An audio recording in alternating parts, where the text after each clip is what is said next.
सर्वप्रथमे जगतर नाथ जगन्नाथ ओडिशार आराध्य देवता महाप्रभु जगन्नाथ को मोर कोटि कोटि नमस्कार एवं प्रणाम जनाऊँ।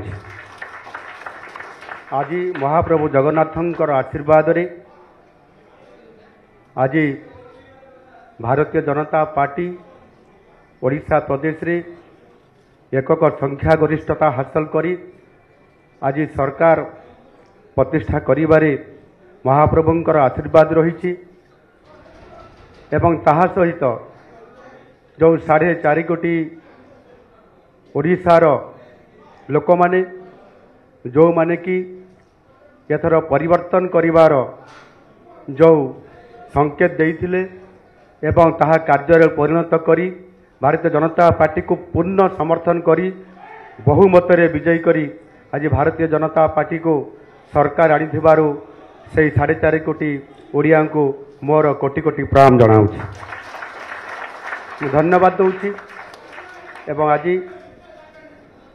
जो दीर्घ 24 वर्षर शासन थिला तार परिवर्तन होईची एवं लोक माने जो आशा एवं आकांक्षा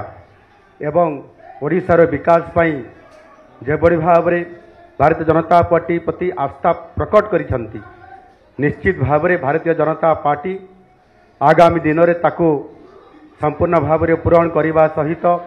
ओडिशा को भारत वर्ष रे 1 नंबर राज्य में परिणत करने निश्चित भाव में आज संकल्प नौछि एवं ता निश्चित भाव में आगामी दिन में ताहा कार्यकारी करिवो। समस्त को बहुत बहुत धन्यवाद। नमस्कार।